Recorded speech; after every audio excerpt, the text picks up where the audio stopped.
চলেন ভিউয়ার্স, আজকের মতন আবার নতুন করে একটি গেম প্লে করা যাক। এখানে আমার দেখতে পাচ্ছেন 1K মানে 1 লাখ টোকেন রয়েছে। এখন আমি প্লে স্টাইলে গেলাম। প্লে স্টাইল গিয়ে বিগত ম্যাচে কিন্তু আমার সঙ্গে মূলত একটি বট মানে কম্পিউটার করেছিল। এবার দেখি আমি 5 নম্বর দিলাম, দেখি এবার ক্লিয়ার করে না পুনরায় আগের ম্যাচের মতন না, এখন দেখি কি নাইম নাইম নামে একটি ভাইয়া আমার সঙ্গে প্রজেক্টে পড়ছে। এখন তার সঙ্গে আমি গেম প্লে দিব। তো আলতো করে মারলে দেন আমি নেক্সট শটটি খেলার চেষ্টা করব। যাক, আমার নেক্সট শটও সাকসেস। এখন আমি পরবর্তী স্টেপ খেলবো। খেলাটা একটু যতটা ইজি ততটা আবার টাফ আছে।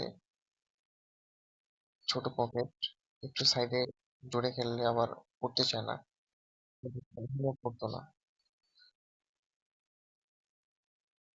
তো এখন আমি যে গুলিটা খেলবো এটা আমি যদি এভাবে মারি তাহলে পকেটে যায়।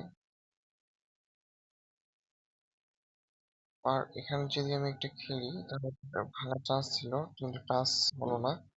আমি খেলার চেষ্টা করব এই গুলিটাকে আমি খেলবো। আমার খেলা অলরেডি ক্লিয়ার হয়ে যায়। দেন আমি এই গুলিটাকে খেলবো। তো ক্রাম্পল অনেক প্লেয়ার অনেক সময় পরে হ্যাকার হয়ে যায়। আবার অনেকে, আমি বেশি চাপ নিলাম না, আমি ইজি এই গুলিটা খেলে দিলাম। যদিও আমার হাতটা কাঁপতেছে এখন, যাবে কিনা।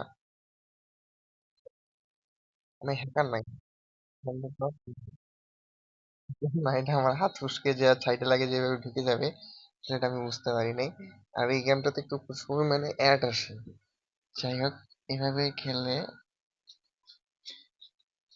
হয়তো আমার বিপক্ষ পার্টি মনে করবে যে হ্যাকার ট্যাকার করছে আমার team এ।